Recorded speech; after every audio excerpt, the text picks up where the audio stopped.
All right, well, welcome everyone. Thank you so much for being here today, especially those of you who are joining us live. So my name is Toria Hurd, and I'm working with the Research to Policy collaboration with Dr. Taylor Scott, the Associate Director and Research Assistant Professor at Penn State. So together, the RPC team works to identify legislators' current policy priorities and engage researchers in rapid responses aligned with policymakers' goals.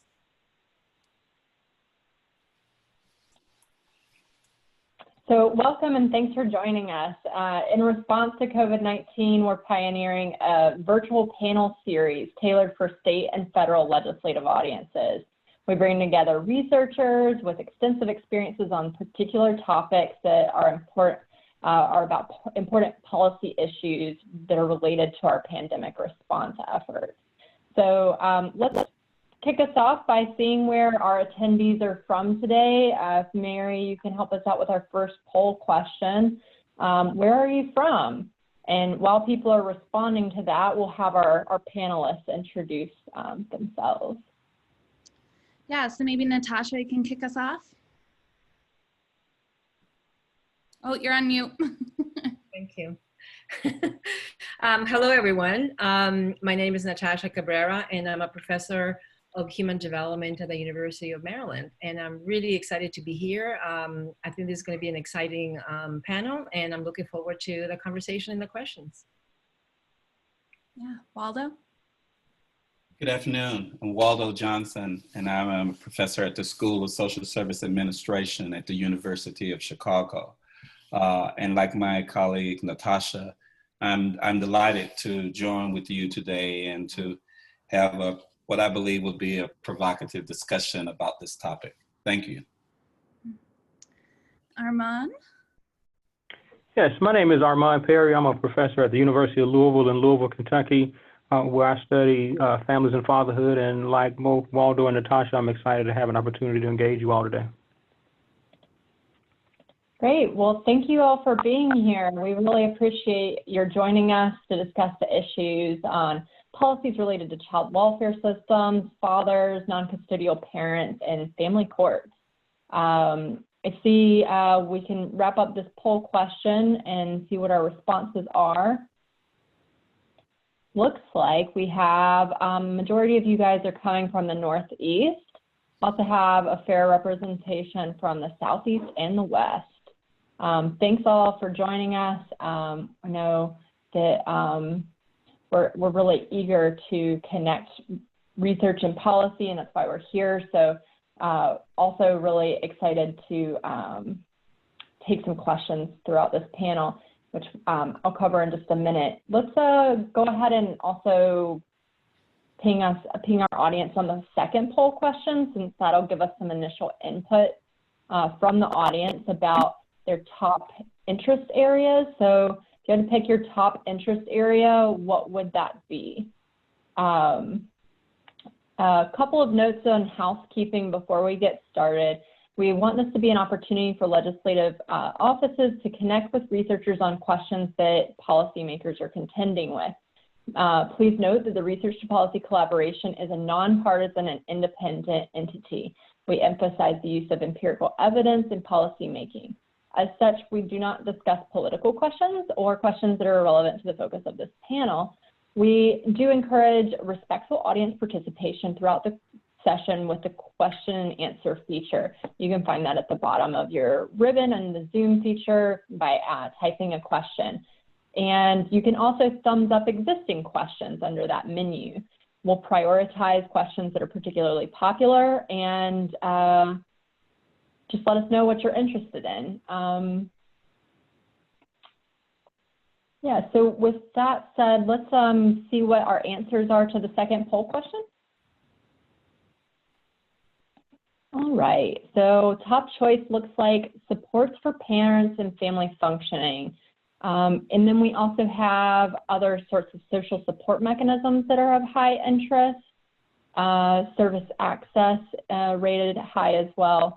So thank you all for being here. We really appreciate your joining us. And Toria, do we want to ask the third poll already, or do you want to start with the discussion? Why don't we go ahead and I'll just kind of like talk a little bit about what we're going to talk about today. And then as I'm doing that, maybe we can have the third poll up, because that's going to tailor our discussion based on exactly what you're interested in learning about today. So as we all know, the COVID pandemic has been particularly stressful on blended families, including those in which there are shared custody arrangements. So children living with a non-parent caregivers, like in kinship or foster care. And in these arrangements, we've seen a lot of visitation challenges as well as economic hardships that may create difficulties for child support orders. So there are lots of implications for this that we want to discuss today, implications for child welfare agencies and family courts to facilitate responses to the complex challenges presented by COVID-19, especially as we're phasing back from our stay-at-home orders. And so we're really hoping that this dialogue is not only going to illuminate some of those issues and challenges for child welfare systems, fathers, non-custodial parents, and family courts, but also provide a space for researchers to discuss implications and to have a dialogue on creative suggestions for intervention. So let's maybe see what you guys are interested in learning about most today, and then we'll jump into our discussion.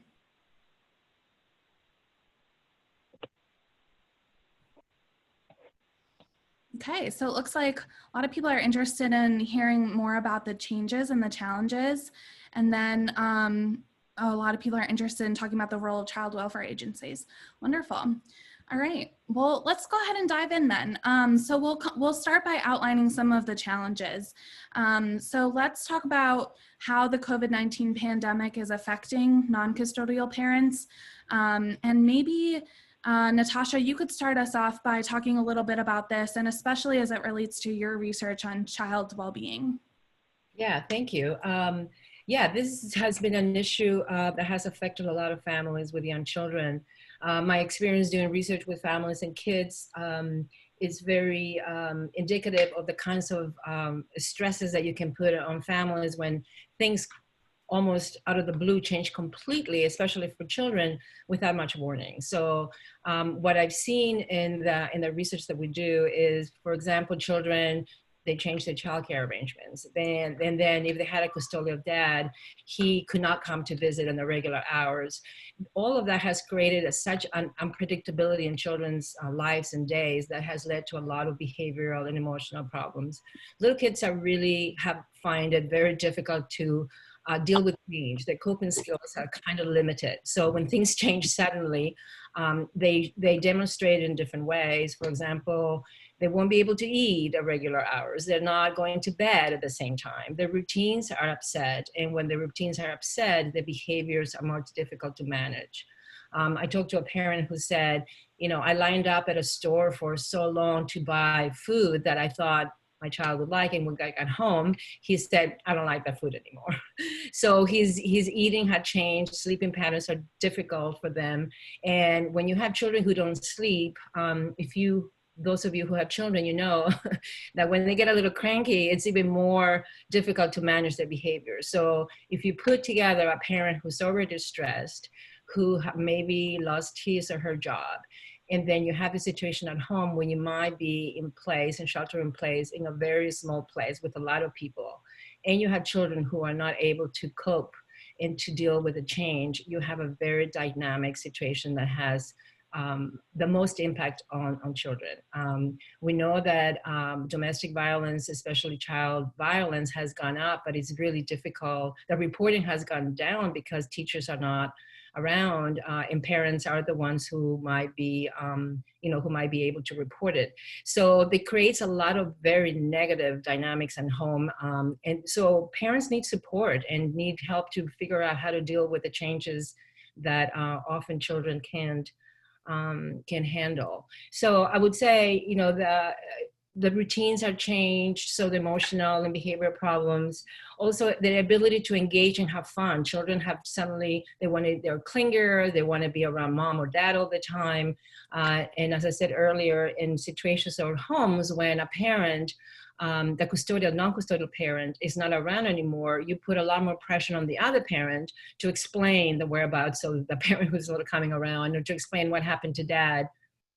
I had a mom telling me that his child refused to go to bed unless he saw his dad, because the day that his dad came to visit, he couldn't. His dad worked in the essential worker, so he was worried that he was infected and affect his child. So they decided as a couple that he was not going to come to visit the child. So, but it's difficult to explain to a 2-year-old that daddy can't come and visit, or that daddy can't come for that week. So I think in addition to the emotional problems, children are not able to focus and learn and have fun and play, which is what they usually do. Another thing that I've seen a lot is children's difficulty understanding how they're feeling. Are they sad, are they angry, they're upset? It's a mix of emotions that they're not able to really understand. So all of that puts a lot more pressure on parents who might already be at the end of the rope. I'm going to stop there and see if any. Thank you. And one of the things that you mentioned was about visitation issues, especially for parents who may be essential workers and therefore have increased exposure to the virus. And I know this is something, Waldo, you've thought a lot about, so maybe you could interject here with some of your thoughts. Yeah, indeed, this is a concern. And one of the things that my research collaborators and I have been giving a lot of thought about, given that our work has largely focused on non-custodial fathers or non-resident fathers, those who are not living in the household with their kids. We are concerned that as Natasha pointed out, that these parents may be interrupted in their ways of interacting and having visitation with their children. And the ways in which these interruptions emerge include, as she pointed out, that many of these parents may be making joint decisions with the custodial parent that perhaps visiting their children during this time may pose some risk of exposure of the virus to their kids or the families.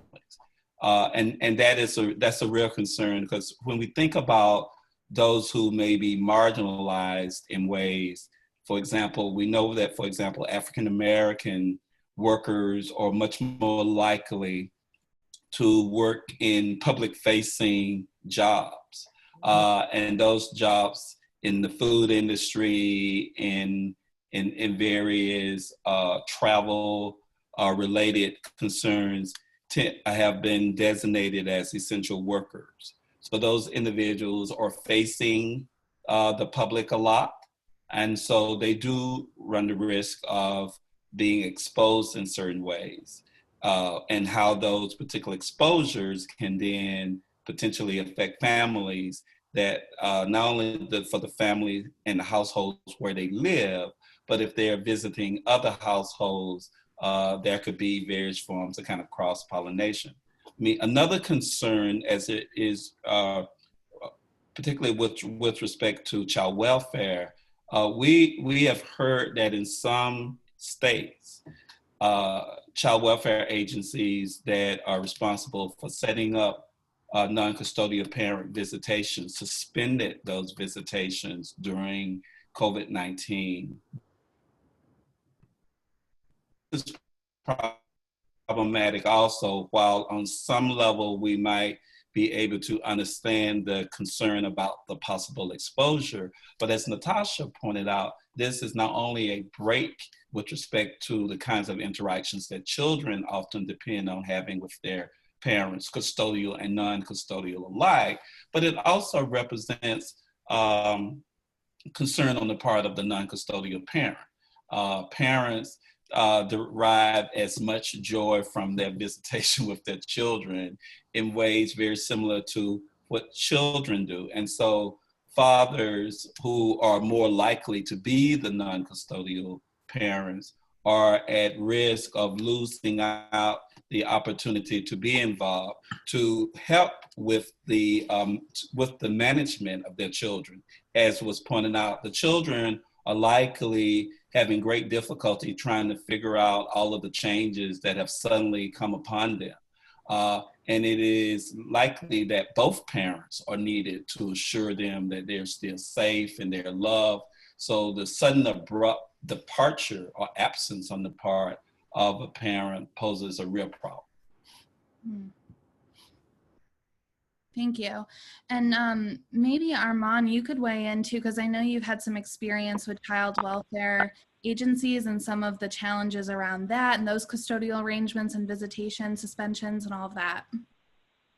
Well, one thing too, just to remind the audience that if you have questions about things that the speakers have raised, please feel free to add questions as we go along.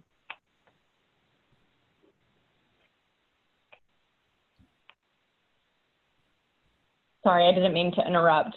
You were asking Armand Yeah, to chime in. Armand. Looks like maybe we got a fleeting image of you there. Yeah. He's still muted.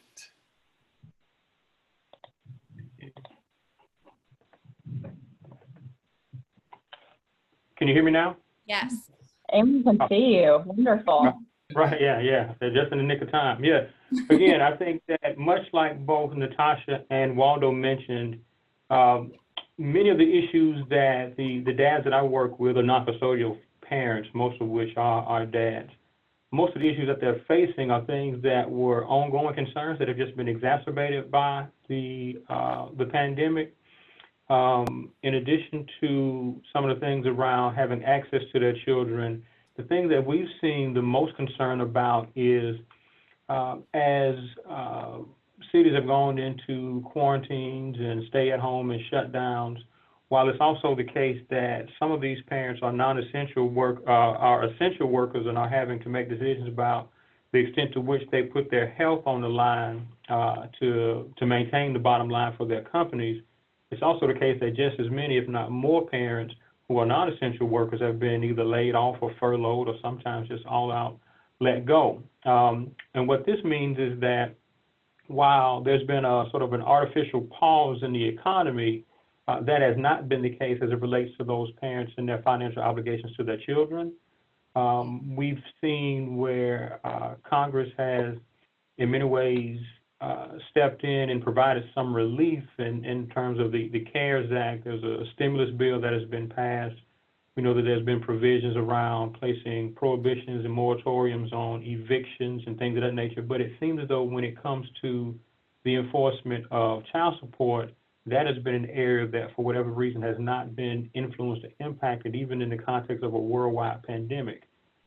Many of the dads that we work with were, again, furloughed or laid off, given the nature of the work that they were doing, and were counting on the stimulus bill to provide some relief, except that many of them found out that if they were behind in child support payments, that if they received any stimulus, it was going to be intercepted. And we have confirmation from a lot of our dads that that is exactly what has happened. And so it creates this really, really difficult tension to reconcile, right? So on one hand, I mean, no one is going to argue with children being provided for, right? But it's also the case that given the situation and the context where even when other types of administrative offsets have kicked in where people who may have been behind in student loans or people may have sort of defaulted on other types of loans, those folks hadn't had their stimulus checks intercepted or garnished, at least that we know of. But it seems as though for some reason, when it comes to non-custodial parents and the provision of child support, that for any number of reasons, they've been disproportionately and negatively impacted in these ways. So again, so I think that these aren't issues that are new issues, but they've just been exacerbated by the current climate and the things that folks are having to wrestle with as a result of the pandemic. It's also the case, if I can say really, really quickly, that as that has happened, folks have attempted to adjust. And as people have been laid off or furloughed, folks have made efforts to try to get their child support orders adjusted to reflect their current reality, except that the courts are closed as well, right? And many of our dads had great difficulty in getting adjustments anyway, even when regular times, or as I call it, BC, before Corona, right? But some of those things have been made to be more and more difficult now that courts are closed and things of that nature. So just a number of issues that folks are facing that we'd like to sort of shine a light on in hopes that there can be some awareness raised and possible relief in the future. Great, thank you. I see we got a question. I think someone hopes that you might be able to elaborate a little bit further about what might be going on with child support modifications. That came in just before you said that the the family courts have been largely closed. But anything else you'd want to elaborate on child support modifications in the context of COVID? Yeah, if that's a question for me, I think the answer is simple. If the question is what's going on, I think the simple answer is not much. At least with the folks that I'm familiar with and the people that we work with and the dads that we come into contact with. I should also mention that I run I should have provided this additional context. I run a federally funded fatherhood program. And so we interface with non-resident dads on a day in, day out basis. And these are the topics of discussion in our workshops. How is it that they can have their orders adjusted in the context of not only courts being closed, but then folks not having the requisite technology to engage in the world, right, in this sort of online environment that many of us have to make this adjustment to. But again, as I mentioned, I think it's important to note that these were challenges for our dads even before the pandemic, right? I think the way that policy is written, it prescribes that folks being entitled to a sort of a reassessment every 3 years, if I'm not mistaken. But we've had dads tell us that that has not always been the case in terms of the way that policy is implemented on the ground. So obviously it's one thing to have legislation and policy on the books, but enforcement and implementation are two totally different animals in some ways. So I think that those are important issues to bring to bear as well, right? Not only policy development, but to what extent is it being enforced, and to what extent is there the provision of resources that will allow for policy to be implemented in a way in which it was intended. Armand, can you remind me really quickly what state your work is in? Yep, Kentucky. Kentucky. Okay, yep. Thank you. I live here in Louisville, Kentucky. And I see that this may be applicable more generally. Another question about, we see multiple constituents are affected negatively. Non-custodial parents who are needing to keep working are being accused of being unsafe in unsafe environments for their children. Custodial parents are in court fighting to retain their visitation rights. How can courts and mediators view this in terms of their unsafe environments for their children and trying to retain visitation rights? That may be a good one for Natasha, I think, with the intersection with welfare. I think I work in Maryland, and I have a program for parents both in Maryland and DC, and I think nobody knows what's going on. I think that is the issue with a lot of the parents that I work with. A lot of times I have parents who may have low levels of literacy and different other barriers that makes it very difficult for them to figure out what is it that they're allowed to do or not allowed to do. I think it relies a lot on the parent, on the relationship with mom. If they have a good relationship, they can figure out, or at least make compromises and figure out how to get around, or, hey, I only have this much. I got delayed in my job, or I got fired, and we can make ends meet this way. But I think I worry most about families that were very contentious to begin with, where there was a lot of conflict, and I think the pandemic just exacerbated some of the ways in which moms and dads can have difficulty resolving even issues. So I think it's really an open question. We're trying desperately to collect data to figure out, 3-4 months from now, what's happening to these families, who is able to get through this relatively unscathed, and who is going to be the most affected in many ways. And I think those families that have the hardest time will be the families that have few social resources before. They had more conflict, they couldn't get in the same page, they had a lot of co-parenting issues about what to do with children and non-children. So I worry most about those families, actually. Following up on Natasha and Armand's point, it's interesting for us to consider that there are ways sometimes that in which these the policies that are put in place that perhaps are well-meaning often interrupt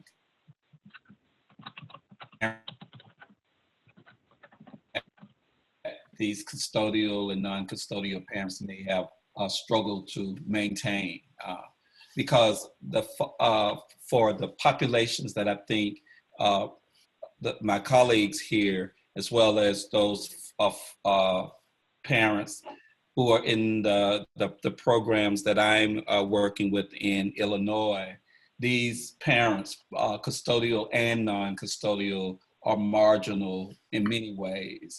They have marginal kind of access to the labor market. So as Armand pointed out, if they are working as essential workers, they are likely among the more lower wage workers. And if they did not manage to survive that as being essential workers, they're not working at all.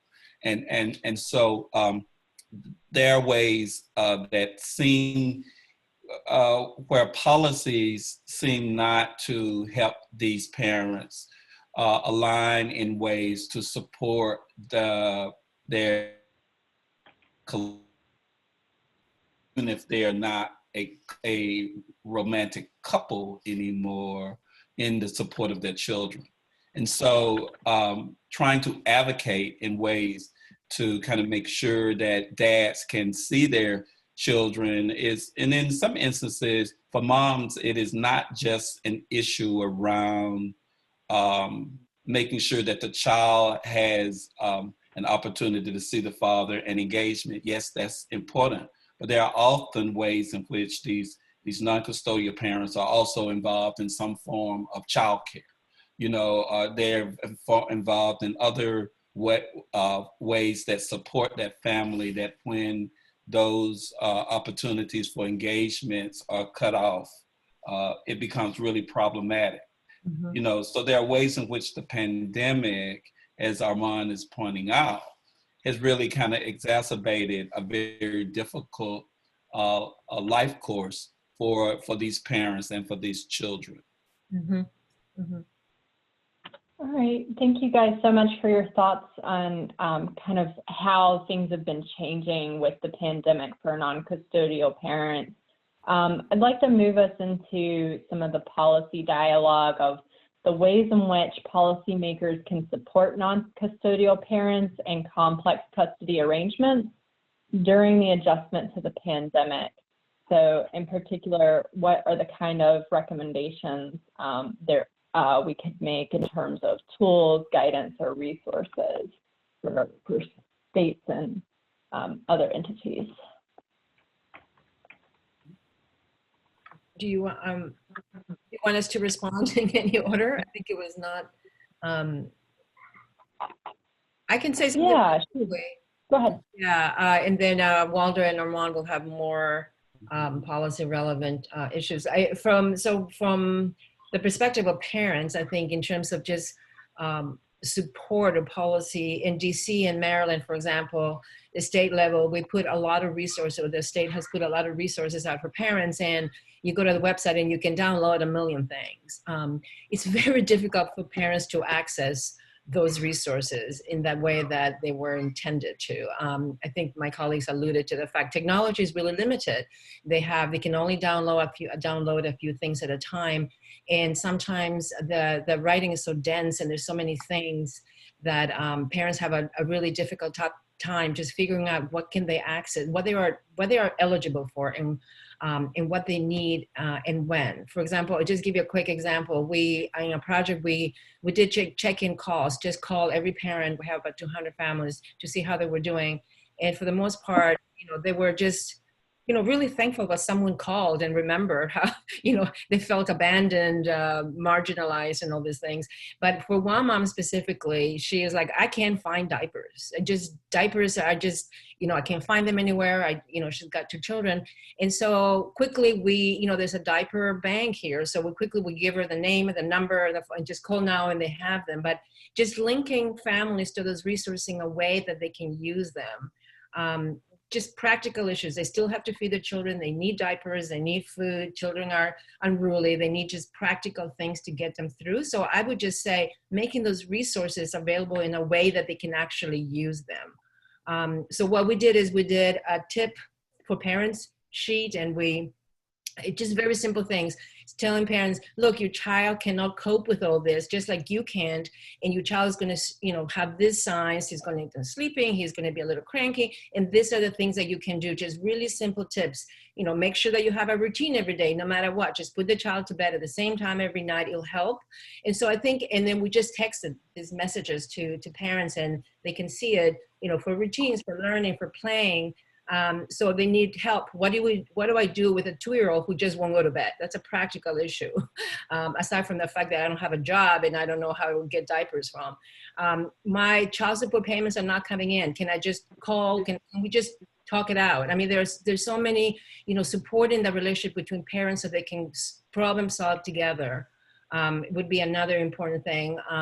And then just reaching out to these families, the families that I also worry the most a lot is families with disabled or children who have a learning disability and learning difficulties. We have just a family, they have a 3-year-old who just screams and yells and he can't use his voice. He was getting speech therapist before, but now it's telehealth and she's not sure that she can, that the connections are not really stable. And so she's got difficult time just reaching services that she needed or that she was using before. So understanding where families are and making those resources available in a way that they can use them, I think would be really important and helpful.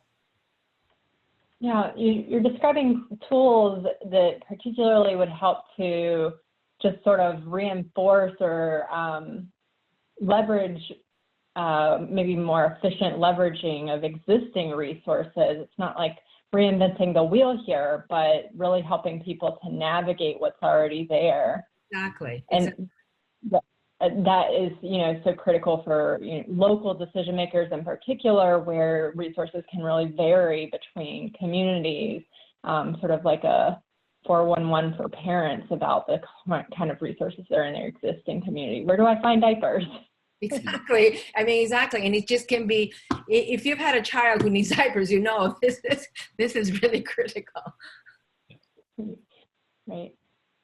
So I would add, in talking about this, I'd start with the child support issues. I'm certain that Armand will have more to add to that. But if we were to think about that in 3 ways, if we were to, again, picking up on what he said earlier, to think about the ways in which the inability to get modifications for these child support orders right now because the courts are closed, we really do pose a burden, on people who, if they're still working, may not be working as many hours, but many may have had real changes in their income. And that's really important, because if in the time that they're not paying or not meeting whatever the monthly expectation is, they may very well be acquiring interest and arrears, with respect to the program. So to the extent that we can have policies that make sure this opportunity for the most vulnerable families are there becomes really important. I would say, in addition to that, that if we were to think about the ways in which we could limit the compliance enforcement measures that are surrounding these policies, so that we can allow for the parents to gain a little bit of self-sufficiency before they're being pushed to, to make the payments. And then perhaps if we were to think about the fact that mental health issues right now within families, and I would say largely communities, are in many ways off the charts. There is a real need to kind of think about the ways in which, along with what might be viewed as some of the really concrete or economic supports for families, there is absolutely a need to kind of increase the access to various forms of mental health services. This pandemic has forced people to live in ways that they typically do not do for a much longer period of time than they normally do. There's so many ways in which just the adjustment to COVID-19 has raised real concerns around social functioning. And so having greater access and making sure that it is culturally appropriate for the various populations would be a great policy lever toward improving outcomes for those who are so affected. Thank you, Waldo. Armand, did you want to add to that in terms of some of the expectations that are going through family court proceedings, for example? Yeah, well, I think it's important to reiterate some of the things that both Natasha and Waldo mentioned. One, again, there's to whatever extent there are resources available to people, it's also important for folks in the human and social services to be in a position to essentially translate that information to their client populations. And sometimes we're talking a literal translation, right, in terms of folks who may have English as a second language, but in other instances, there is a sort of an essential translation where it's that helping people to navigate whatever it is that may be out there and available to them. We live in an age where information is readily available, but I don't have to tell you all, not all of it is good information.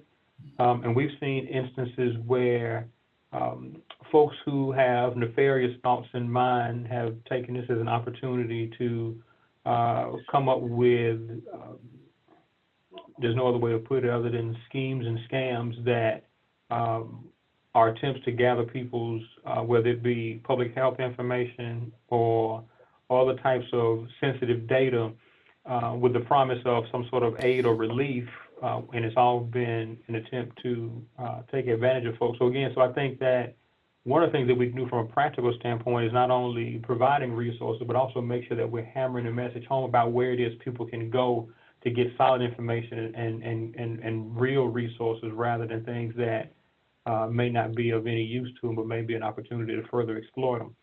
It should also be said that in the context of that, again, even before the pandemic, we oftentimes wrestle with the notion of service underutilization.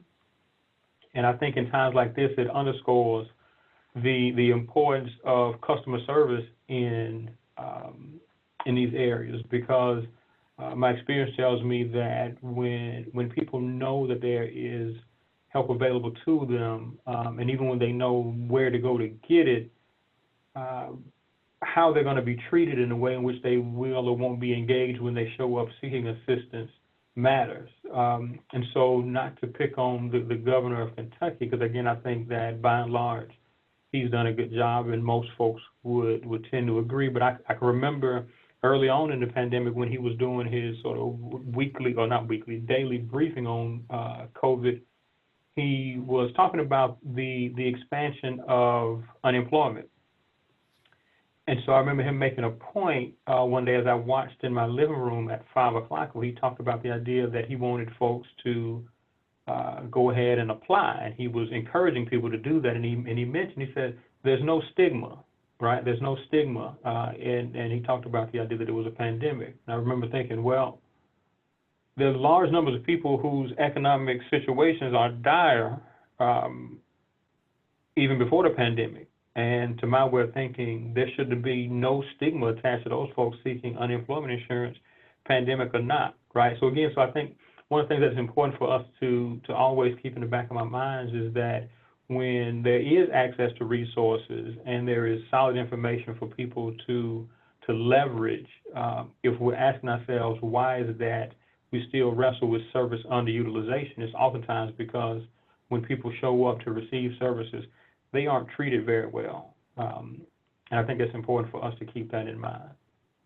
Because again, we're talking about not only policy in terms of conceptualization and development, but we're also talking about implementation, right? And so the ways in which these things happen and get executed on the ground matter as much as the thoughts, ideas, and philosophies that go into that development. Thank you for explaining that level of nuance of, it's not just providing it, but it's how it's provided. I think there's a couple of questions that come in that are very similar and actually relate to something that we discussed in the prep session as well. I told you guys a story about how a friend whose boyfriend isn't allowed to see his kid because of the pandemic. The mother is not following child support child agreements for shared custody. So someone asked us, what can someone do? What can a father or non-custodial parent do if the other parent is not honoring this court order for shared custody?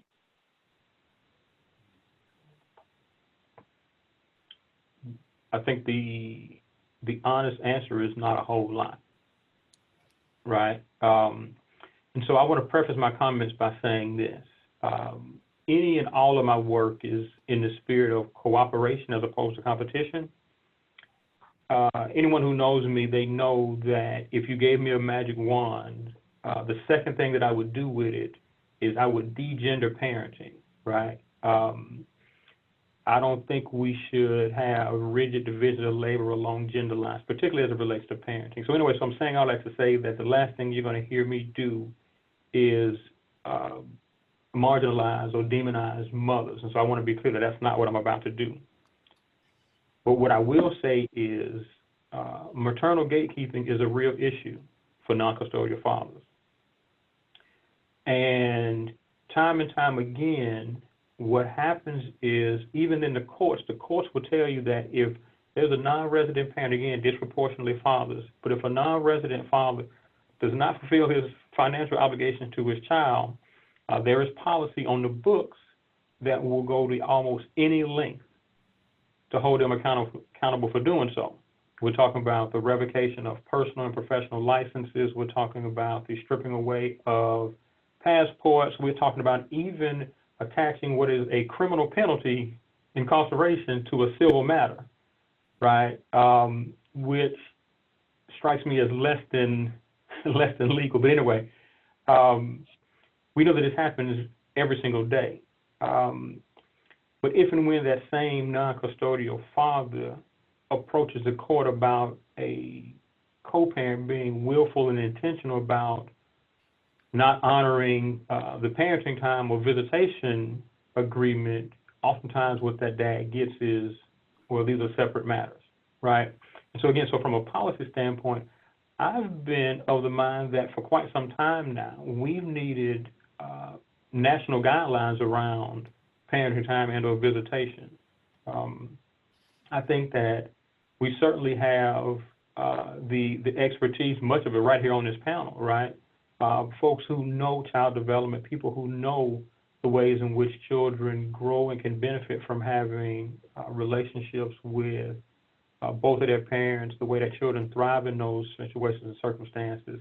And so why it is that we don't guarantee that children have access to both of their parents is really, really beyond me. Again, outside of situations and scenarios where someone is at risk of either abuse and or neglect, it ought to be that children have the right, and it ought to be that those policies have teeth, the same way that the policies around securing financial security have teeth. So anyway, so that's 5 minutes of your life you will never be able to get back. But to answer the question, I have no idea what a dad does if mom doesn't honor the request, because again, even before the pandemic, we wrestle with these issues every single day. And for a mother who has a heart and a mind to want a maternal gatekeep, a worldwide pandemic is basically perfect cover for it, right? But again, in the spirit of fairness and being balanced here, I think it's also the case that this is a classic catch-22, because again, if you are a child's parent, a part of your job is to protect that child. And in the case where you have another parent with whom you do not have the closest or best relationship, and you don't have any reason to believe that that parent either has been sort of following CDC guidelines, or it may be that that parent is in an essential job where they're forced or compelled to come into contact with the public, there is a case to be made that in the effort to protect your child, that there might be some restrictions. And so again, so I think that these are important things for us to think through and discuss. But I would imagine that situations and contingencies like that could be a part of a discussion around national guidelines for visitation. I think that's the answer. We need something like that in place to give people some direction. Otherwise, we have what we have, which is basically the Wild Wild West. Yeah, just to chime in quickly, I'm going to agree with Armand and disagree slightly, but I think it's in the same spirit. Not, I think we haven't done enough about helping mothers and fathers. Once the relationship has gone south, when the relationship is not working, the romantic relationship, to understand that they're both parents of a child and that they both have the best interest of the child, that they are biologically most invested in this child. And I think I've seen some programs or co-parenting programs that have worked for some families. And I've talked to lots of dads who went through those programs. And, one dad was saying, once I understood that she was not doing this to bug me or to upset me, but that we both loved, our child, he got less angry, he was more compromising. So I think, and we have lots of research to support this, the courts, once you bring the court, once the award is involuntary, once you make someone do things, you just already turn the relationship in a very different way. But if you are encouraging this family to see themselves as a family, even if they don't live together, to see the non-custodial dad as essential to the child well-being, just sort of as Armand, you were saying, why it makes no sense to keep a father who is invested and wants to, invest in his child and be there for him, not to include him. But that inclusion, that father involvement has to go through this relationship with mom. So I would just make a plea, please, we have research, we know that relationship between parents is critical for them to, compromise and, make, decisions that are on the best interest of the child, not of the mom and the dad. I have talked to so many dads who, one dad is like, okay, well, she took my child to Florida and I can't see him again. And, I just angry at each other. So they do things that are not good for the child. So, I mean, yes, legally the father has such few recourses, but I think at a social level, we can encourage and promote just relationship building that has not really a lot to do with romance, but just with the fact that they're both parents to the child, just to really co-parent together. So I would put my money on that, on that relationship. And then, once you have that relationship in place, things can be dealt with, or crisis can be dealt with. This natural disaster, the pandemic can be, if you don't have money, I understand, generally, I think you're a good dad. It's okay. We're going to, like you can just work things out. This is mainly what I see, a lot of frustration from both parents, and they're not able to really be on the same page about the child. Natasha, what I'm hearing you say, I think, is an emphasis on how we can promote stronger co-parenting relationships in addition to thinking about the legal matters of culpability. Exactly. I think, and I know one program in Philadelphia that a friend of mine, a colleague of mine, Jay Fagan, did that was really effective in, teaching both parents to co-parent. We're not teaching you to love each other again. The romantic relationship may have ended, but now you are bonded, and because you capitalize on the fact that moms and dads want to do the best for the children. That you just need to get them there to work with each other rather than against each other.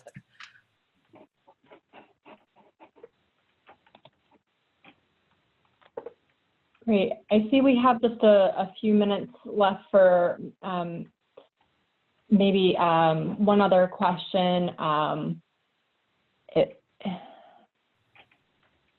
Let's see, I'm not sure if you guys have a particular preference on direction. We've got a couple more questions in our chat box.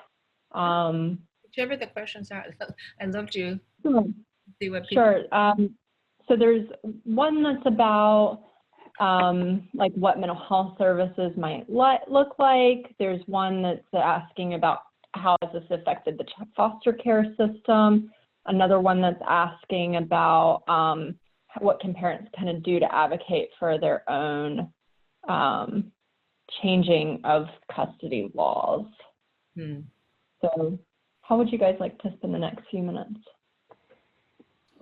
Well, I'd give a couple of suggestions about what might be included among the mental health services. Okay. So I would probably start with kind of thinking about the family, and family relationships. I mean, you know, beyond people in many instances being in close quarters. I mean, even the notion of sheltering in place, you know, for many families may mean that suddenly everyone that lives in a household that perhaps under normal or previous circumstances might be coming and going in ways where it provided relative space, you know, for people. Now that we're all sequestered largely together all the time, suddenly a place that seemed to be reasonably spacious may become crowded. There are also ways in which people who perhaps did not reside within a household may now be co-residing with family, you know, young adult children, elderly relatives, stuff may be coming back. And all of this contributes to what potentially could be congestion, you know, in a household. So helping people to navigate and to manage those kinds of living arrangements. I mean, when we think about particularly, say, for example, with the African-American community that has been really hard hit by COVID-19, and with respect to a large number of people testing positive, but even a sizable proportion of them dying. The ways in which we traditionally celebrate death, you know, and recognize, you know, the passing of a family member has been interrupted, you know, I think culturally for pretty much everyone, but certainly within the African-American tradition.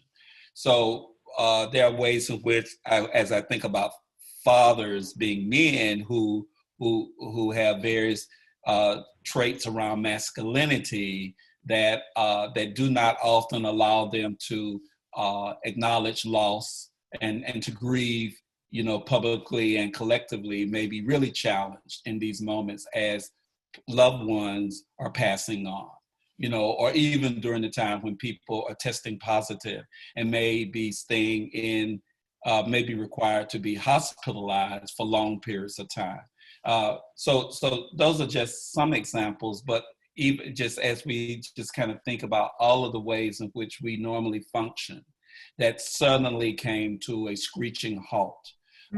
Maybe much more difficult, likely much more difficult to manage for people who have minimal resources, you know, in the way that those of us that may be privileged to have a bit more with respect to resources requires us to adjust, but allows us to adjust in ways that are not as threatening, that are not as difficult perhaps as it might be for those who are less fortunate. I can chime in quickly. I don't see Armand putting his hand up, so I'll chime in. So yeah, picking up on the mental health issue, and I wanted to extend that idea to children. You know, we often don't think that children have mental health issues, but they do. They're stressed and they're confused and they get disoriented just like adults. And so kind of to think of as mental health issues in the context of this family and relationships, if mom or dad are stressed and depressed, they're not going to be able to provide the best care for that child. And then the child will get anxious, whiny, cranky, and so it's a loop. I often find that mental health issues are don't always include children, and they should. It's a whole family is affected, right? I mean, and mom and dad and the child are part of this unit, and it'd be just important to understand that you cannot fix one part of the system and leave the other ones untouched. Like everybody affects one another. So that would be my comment to add to what Walter was saying. Well, thank you guys so much. I see we're kind of close to the end of the time. I just wanted to do a little bit of summary and help bringing everything together to the end. I think a nice segue from what you guys are describing, it just reminds me that, the pandemic is hard on everyone, no matter who you are. Tensions are really high, and that can be escalated by a large number of personal factors, whether you're an essential worker or you're a blended family. More pressure on parents than ever, including economic pressure as well as emotional pressure. Physical needs are more difficult to be met in certain conditions, with supply chain issues, for example. So helping parents to navigate resources seems to be a major theme here, but also ensuring quality. It's not just a resource itself, but how do we ensure that it's a quality in its implementation? Also thinking about the legal arrangements and how child custody arrangements are sort of at a bit of a bottleneck here in the wake of the pandemic. So what are the implications for current child support obligations in the wake of these economic challenges, as well as how can we navigate the gatekeeping behavior that might be happening for some non-custodial parents, and how they're able to see their kids, and what are the things that they're able to do to maintain connections with their kids whenever it's very difficult to address that behavior in the wake of the pandemic, when family courts are currently unable to help process some of those complaints. I want to thank you all so much for being here, and our attendees for really taking the time to listen to our panelists. We'll follow up with a recording, and I see that there were some other questions that got raised, so we'll try and send you guys some additional resources and thoughts. And thank you so much for being here. We appreciate everyone's time. Thank you. Thank you very much. Thanks for having us. Thank you. Indeed, I appreciate it. Yes.